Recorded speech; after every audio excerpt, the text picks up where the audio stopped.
શ્રીમદ ભાગવત રસામૃત પૂજ્ય શ્રી રામચંદ્ર ડોંગરેજી મહારાજનું શ્રી રામાય શ્રી કૃષ્ણાય નમઃ. આજની તારીખ છે 3 સપ્ટેમ્બર 2025 અને ટાઈમ થયો છે 12:15 વાગ્યાનો. ચાલુ કરશું. Page number 10. ઘર મારું છે એવું સમજે છે એને થોડું પણ નુકસાન થાય તો દુઃખ થાય છે. મકાન વેચી નાખ્યા પછી સમાચાર આવે કે મકાન બળી ગયું તો માનવને દુઃખ થતું નથી. મકાનની મમતા દુઃખ આપતી નથી. વેચાણ થયું કે મમતા ગઈ.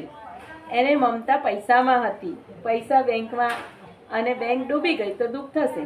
ઘરમાં રહેવું એ ખોટું નથી. માલિક થઈને રહેવું એ ખોટું છે. ઘરના માલિક ઠાકોરજી છે, શ્રી કૃષ્ણ છે.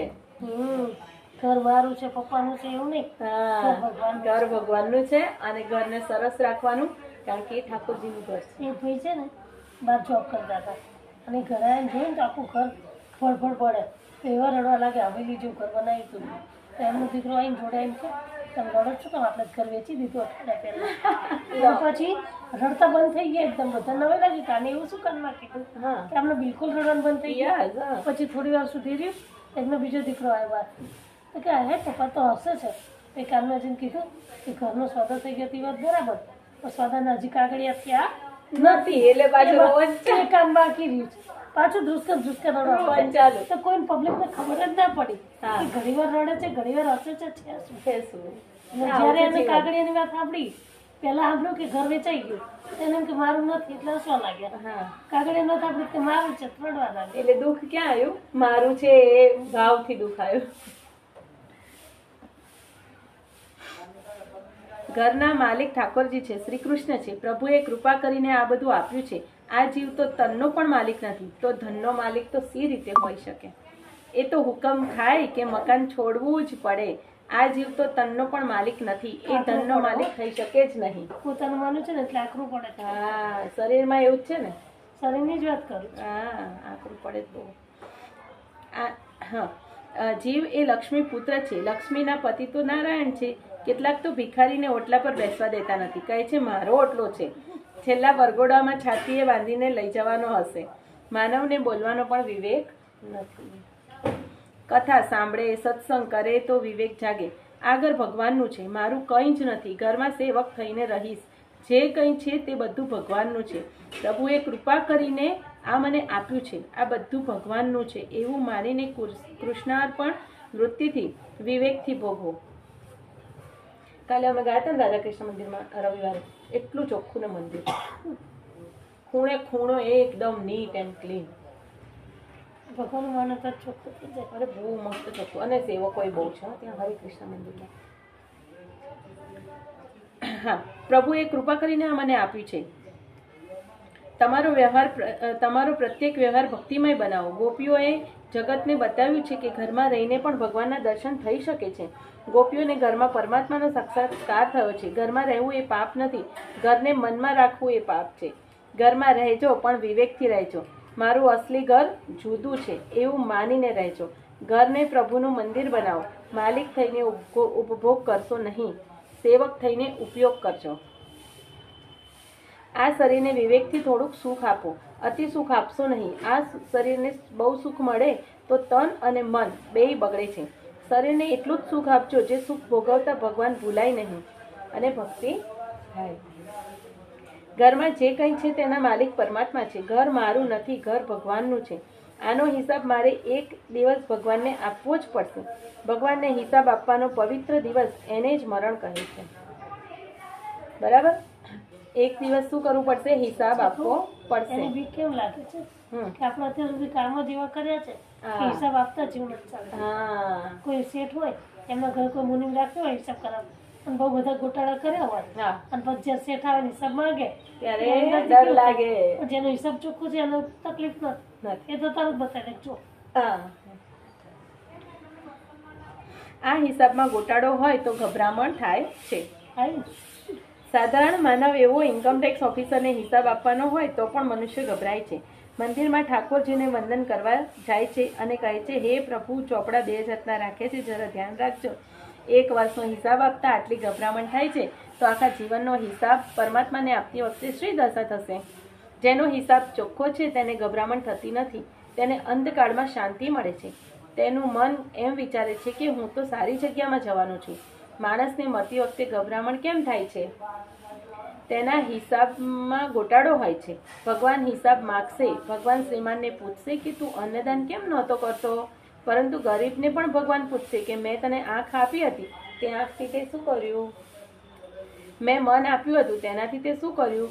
પરમાત્માએ ધન આપવામાં વિષમતા કરી છે, પણ મન તો સૌને એક જ સરખું આપ્યું છે.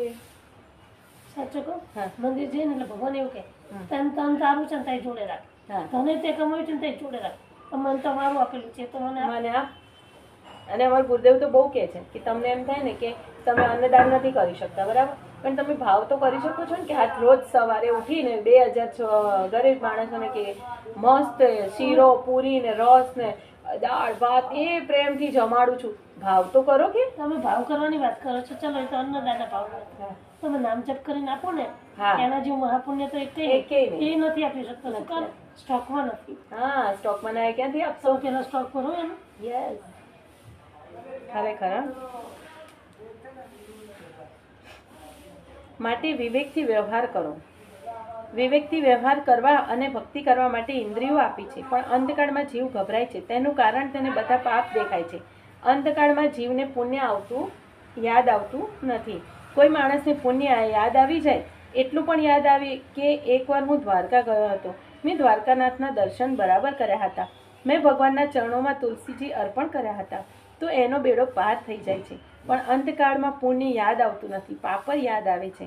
કારણ માનવ પાપ કરે છે ત્યારે બહુ સાવધાન થઈને કરે છે, અને પુણ્ય કરે છે ત્યારે ગાફેલ થઈને કરે છે. તો આપણે કેટલો આનંદ કરવો જોઈએ કે ભગવાનની કૃપાથી આપણે આ હાથમાં આ પુણ્ય કરી શકીએ છીએ. ભગવાન છેલ્લા ટાઈમે યાદ કરાવશે અમને. જેમાં ધ્યાન હોય ને, જેમાં ધ્યાનથી કામ કર્યું હોય એ વસ્તુ યાદ રહે. હા, જે ધ્યાનથી કામ ના કર્યું એ ના યાદ રહે. પાપ ધ્યાનથી કર્યા છે હા, એટલે યાદ રહી જાય. હા. એ અમારા ગુરુદેવ શું કે ખબર છે કે તમે કોઈ પણ પુણ્યનું કામ કરો ને તો તમારે એની અનુમોદના કરવાની. એમ કે હાય ભગવાનની કૃપાથી મેં આજે આ પુણ્ય કામ કર્યું, કેટલું સરસ થયું, બાજુવાળાને 100 વાર એને વાગોણો. અને પાપ કરો ને તો માફી માંગીને ભૂલી જાઓ. કારણ કે પાપ કરવા રિયલાઇઝ થઈ ગયું, ઓકે, પણ જેટલી અનુમોદના કરો ને એટલું તમારે પુણ્ય બંધાય. મારા કરણ પછી હું બહુ ઘણી વાર કહેતી ને બાને મારા ગુરુજીને પૂછવું કે કરણને આમ હશે, કરણને તેમ હશે. મેં કીધું તું વારંવાર યાદ કેમ કરે છે? એને યાદ કરવાનું બંધ કર, ભગવાનને યાદ કરવાનું ચાલુ કર. જેટલું યાદ કરીશ ને એટલું પછી દવાખાને કેમ ના લઈ, હું દવાખાને કેમ ના લઈ, કેમ ના લઈ, તો એ પાછું રિપીટ થઈને બ્રહ્માંડમાં જાય. એના કરતાં તો એ રિપીટ કર, સ્વામિનારાયણ સ્વામિનારાયણ ભગવાને જે હોય એને ખુશ. પણ તમારે એવું કેનું યાદ તમારે લઈ જવાનું તમારો હતો કે ભગવાનને હતો? ભગવાનને જતો ભગવાનની ઈચ્છા, અને ભગવાનની ઈચ્છા હોય કે આપણી ઈચ્છા હોય? કોની ઈચ્છા હોય? ભગવાનની જ ઈચ્છા હોય. એ આપણા સ્વામી છે, એને જે કરવું એ કરી શકે. અને જે થવાનું હોય ને, જે વિધિનું વિધાન લખ્યું ને થઈને જ રહે. થઈને તમે લઈને ગયા હોય ને તોય તમે ગમે એટલું ના કરો, 15 દિવસ મહિના સુધી એને જો તકલીફ નથી ભોગવવાની તો ના ગયો. હા, એટલે ભગવાન જ એને એવી રીતનું કરે. હા, એટલે તમારે તમારો વાંક છે જ ને એમાં, વિચારવાનું. અમારે જે આગમ હોય ને, અમારા ગુરુદેવની વાણી આગમ વાણી કહેવાય છે.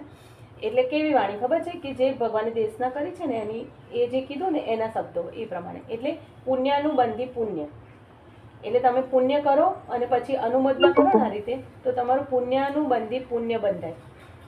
પછી પાપાનું બંધી પુણ્ય હોય. એવી રીતના 3-4 બંધી પુણ્ય બંધાય ને તો એની અંદર એક તો નુકસાન ખરું. તમને પુણ્ય તો થયું, તમે સ્વર્ગમાં જાઓ, તો સુખ સુખ ભોગવીને પાછા આવો.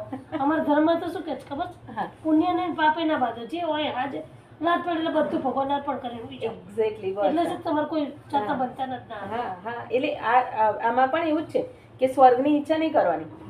તમે સ્વર્ગની ઈચ્છા કરો એટલે તમારે ત્યાંથી પાછું આવવું પડે.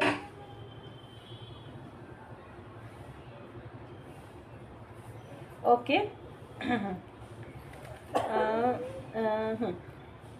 પણ અંતકાળમાં પુણ્ય યાદ આવતું નથી, પાપ યાદ આવે છે. કારણ માનવ પાપ કરે છે ત્યારે બહુ સાવધાન થઈને કરે છે, અને પુણ્ય કરે છે ત્યારે ગાફેલ હોય છે. પાપ કરે છે ત્યારે કાળજી રાખે છે. મારું પાપ જાહેર થાય નહીં. પાપ કરે છે ત્યારે ખૂબ જ સાવધાનીથી કરે છે. પુણ્ય કરે છે ત્યારે અભિમાનમાં હોય છે, ગાફેલ હોય છે. તેથી અંતકાળમાં પુણ્ય યાદ આવતું નથી. ચાલો પાણી ફૂલ ફોર્સ. પાપ યાદ આવે છે, અને પાપ યાદ આવે છે કે જીવ ગભરાય છે. હવે મને માર પડશે, સજા થશે. જેને બીક લાગે છે